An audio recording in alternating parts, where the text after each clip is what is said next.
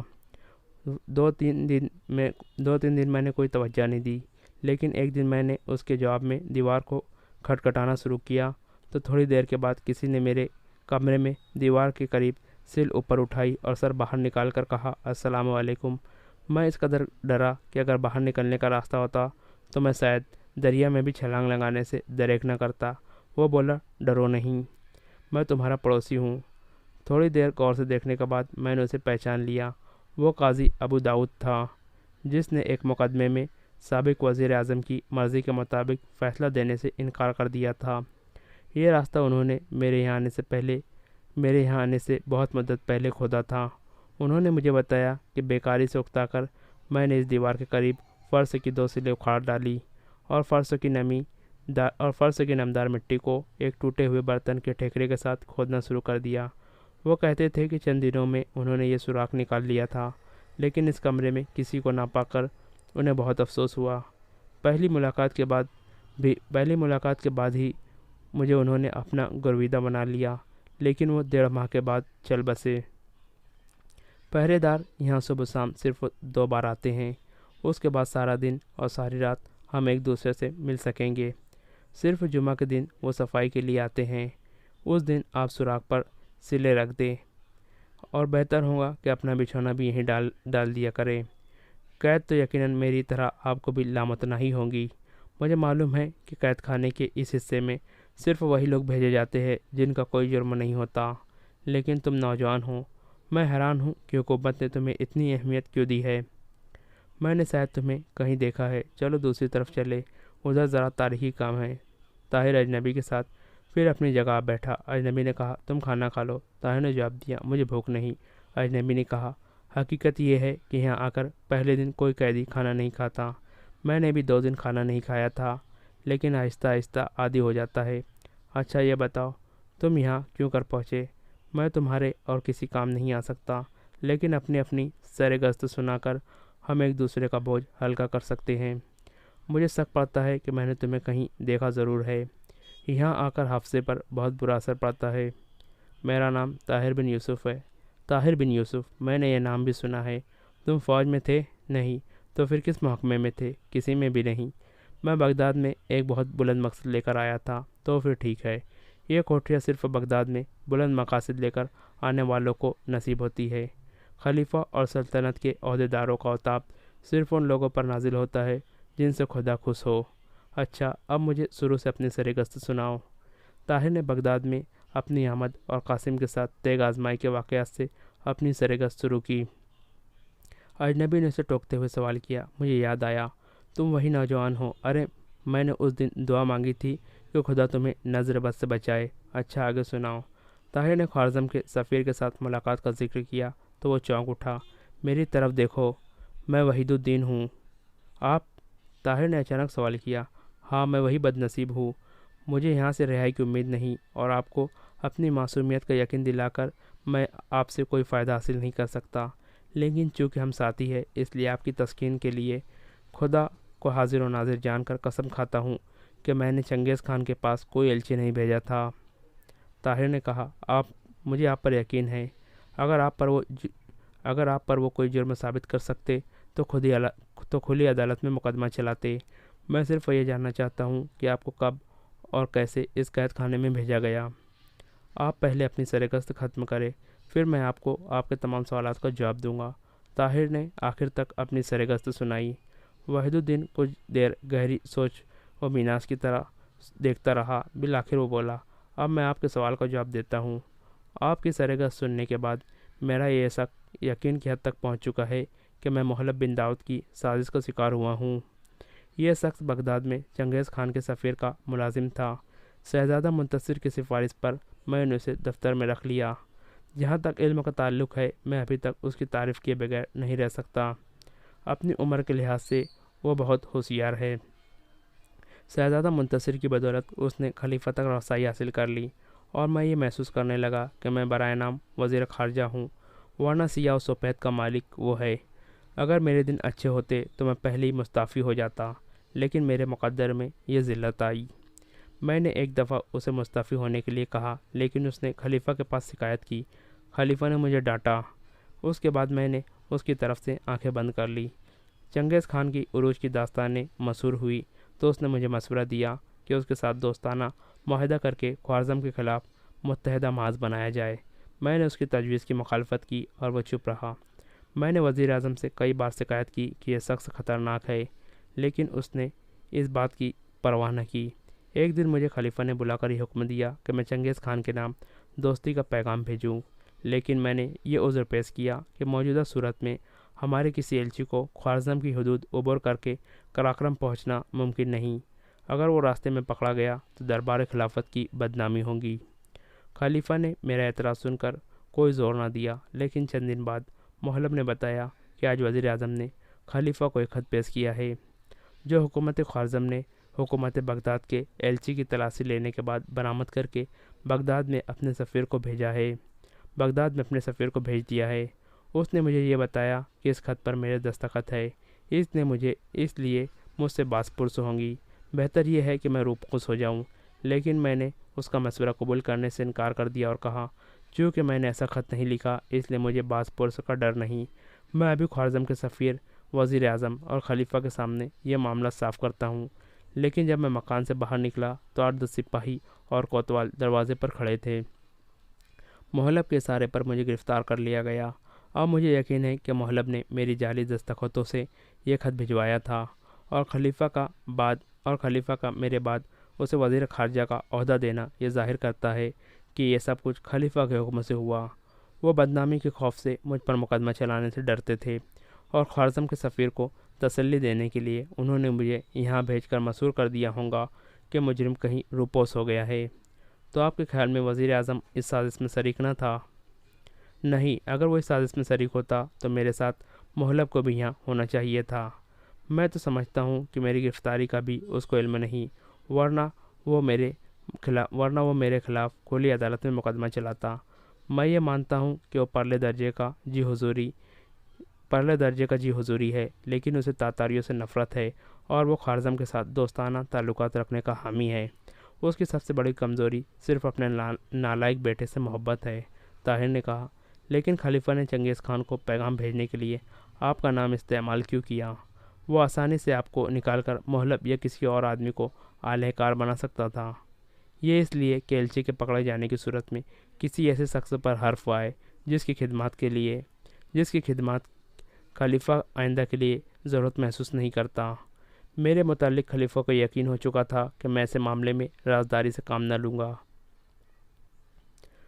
علاؤالدین محمد خوارزم شاہ نے پہلی شکست کے بعد شمال مغرب کا رخ کیا اور سیجوں کے کنارے پر پڑاؤ ڈال کر جنوب کے شہروں سے افواج کی آمد کا انتظار کرنے لگا۔ فوقند کی فتح کے بعد چنگیز خان نے دریائے سیہوں کے ساتھ ساتھ شمال مغرب کا رخ کرنے کے بجائے اپنی افواج کا بڑا حصہ جنوب کی طرف منتقل کر دیا، اور اس محاذ سے خوارزم شاہ کی توجہ ہٹانے کے لیے اپنے 2 بیٹوں کو شمال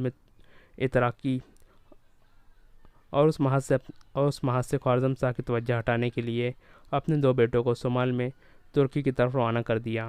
خوارزم شاہ اپنے خیال کے مطابق چنگیز خان کے بیٹوں کو دریائے سیہوں کے کنارے ایک فیصلہ کن شکست دینے کے لیے زبردست تیاریاں کر رہا تھا، لیکن اچانک اسے خبر ملی کہ چنگیز خان کی فوج جنوب مشرق سے دریائے جیجو کے ساتھ ساتھ سمرقند اور بخارا کا رخ کر رہی ہے۔ علاؤالدین محمد شاہ کو ایک طرف اپنی سلطنت کے 2 مضبوط ترین قلعوں کے چھن جانے کا خدشہ پیدا ہوا، اور دوسری طرف یہ فکر دامنگیر ہوئی کہ اگر تاتاری ان 2 شہروں پر قابض ہو گئے تو دریائے جیجو کے کنارے جھیل ارال تک اس کے باقی تمام مورچوں پر آسانی سے قابض ہو جائیں گے، اور جنوب میں اس کی رسد و کمک کے تمام راستے کٹ جائیں گے۔ محمد شاہ نے اس موقع پر یہ بھی اپنے کہنا مسک فوجی سرداروں کا مشورہ قبول نہ کیا، اور کسی ایک میدان میں اپنی قوت کے ساتھ تاتاریوں کا مقابلہ کرنے کے بجائے اپنی فوج کا بیشتر حصہ مختلف شہروں کی حفاظت کے لیے بھیج دیا۔ 40,000 سپاہیوں کو دریائے سیہوں کے کنارے کے شہروں کی حفاظت کے لیے چھوڑ کر اس نے بخارا کا رخ کیا، اور 30,000 سپاہیوں کو وہاں متعین کر کے باقی فوج کے ساتھ سمرقند جا پہنچا۔ اس دوران میں شمال میں چنگیز خان کا ایک بیٹا دریائے سیہوں عبور کر کے اترا اور حملہ کر چکا تھا۔